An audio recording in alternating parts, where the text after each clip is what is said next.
Hey everyone, Benson, Performance Capability. Hope you're doing well today. So here's the question.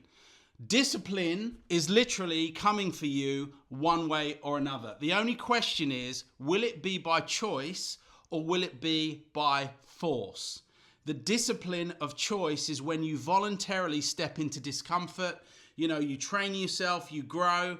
The discipline of force is when life smashes you with a crisis because you refuse to prepare. One is freedom, the other is survival. Which will you choose? So here's the kicker. How much longer will you gamble on avoiding the work, literally hoping life won't collect its debt?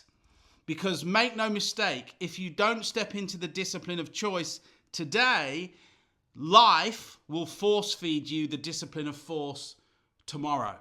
In your health, in your finances, in your relationships, in your sports development, whatever it might be. So ask yourself this question: where will you pay the price now so that you don't bleed later? Let's find out. Let's run the intro.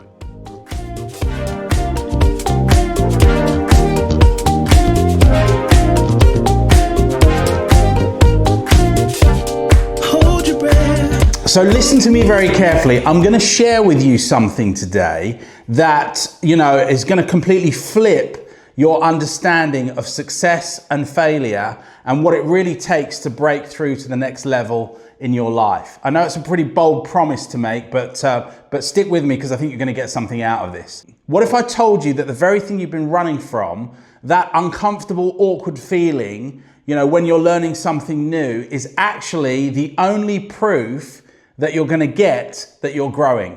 What if looking foolish isn't failure? What if it's the exact price of admission to mastery? And here's the kicker. What if avoiding awkwardness isn't the real reason you're stuck?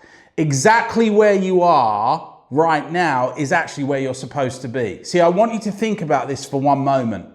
How many times have you started something new? Maybe it was, you wanted to try public speaking, or you wanted to try a new skill or develop in a new area. Maybe it was a new business. Maybe it was learning something that was going to take you to the next level. And the moment that it felt awkward, the moment that you felt like you looked foolish, you thought, I'm terrible at this, this isn't for me, and you gave up. See, let me flip that script for you right now. Awkwardness isn't evidence that you're failing. Awkwardness is proof that you're growing. And if it feels awkward, then you're probably doing it right. See, here's what's happening to millions of people every single day. Every single day they start something new, and the moment it feels uncomfortable, they interpret that literally as failure. They think awkwardness means they don't have what it takes. So let me ask you something. When did we decide that comfort was the goal? When did we buy into this lie that mastery, should somehow feel easy from day to day? I'll tell you when we started believing that talent is more important than training.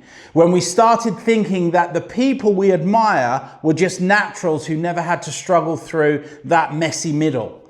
But that's not how mastery works. That's not how anything works. See, every single person you admire, every entrepreneur, every athlete, every artist, every leader, they all went through that awkward stage. The difference is that they decided not to quit. They decided not to stop, not to turn around.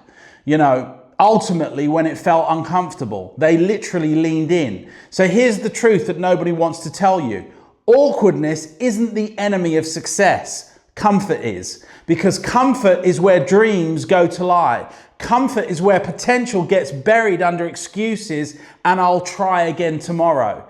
The real tragedy isn't that people fail. The real tragedy is that they quit before they even gave themselves, a chance to succeed. They mistake the learning curve literally for a dead end.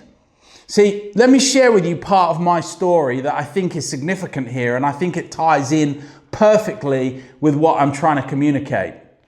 And I've never really talked about this publicly before, but something that happened when I was 5 years old that shaped everything about how I understand, awkwardness, vulnerability, and what it really takes to break through the walls we often build around ourselves. So I was invited to speak at a conference for adults who had experienced childhood trauma. The organizer asked me to share something personal, something that, would help people understand that no matter where you come from, you can literally break through to an extraordinary life. I've spoken to thousands of people before and I've shared my story before, but I had never talked this publicly about the moment that changed the trajectory of my entire life. So I was 5 years old. My parents had been fighting for months. The house was filled with tension, screaming, doors slamming.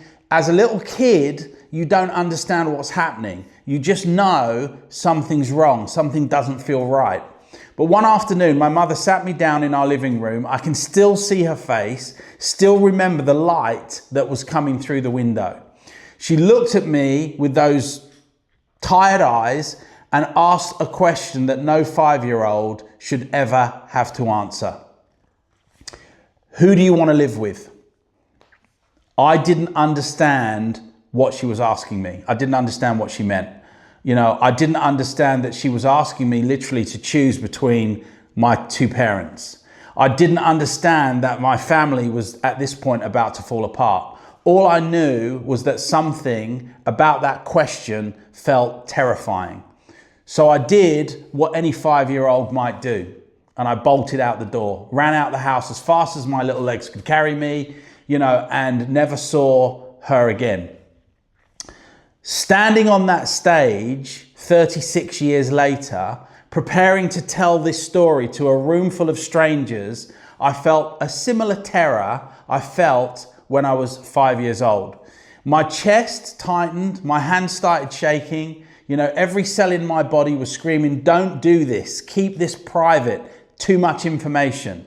But something deeper told me that that was exactly why I was there.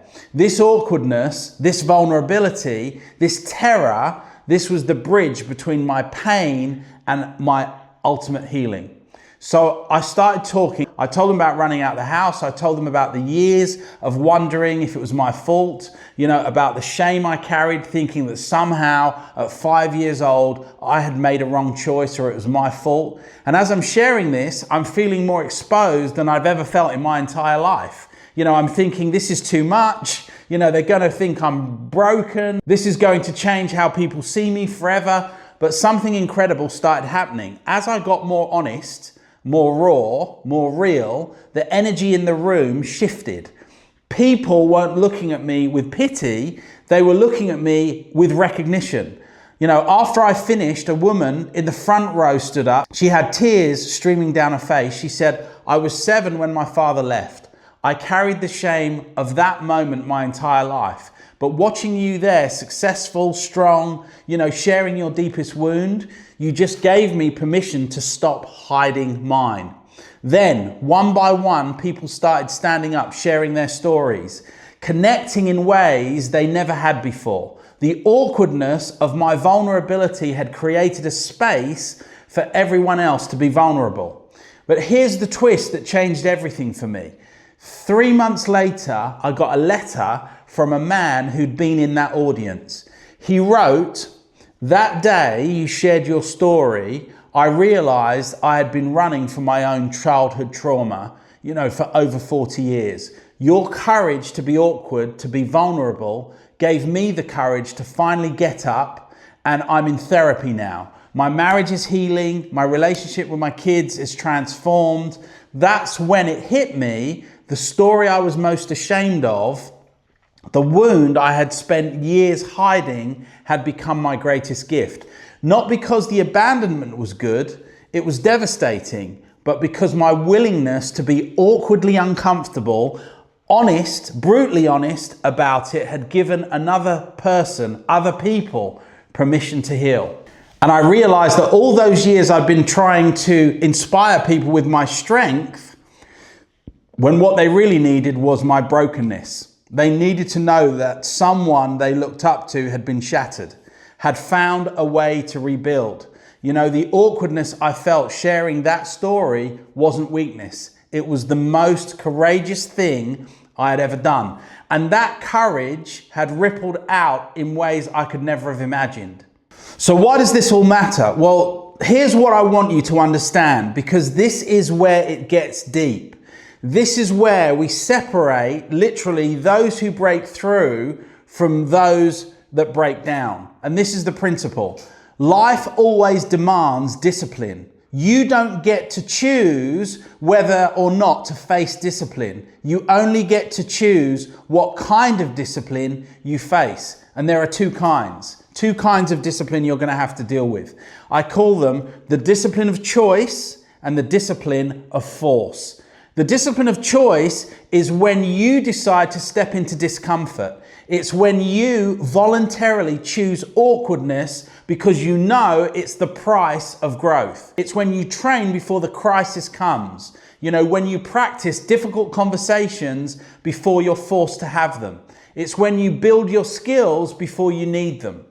Now, the discipline of force, on the other hand, is what happens when life imposes hardship on you because you refuse to grow. It's the business that fails because you were too afraid to learn from a new marketing strategy. It's the relationship that crumbles because you avoided the awkward conversation. It's the health scare that literally forces you to change your lifestyle because you wouldn't do it voluntarily.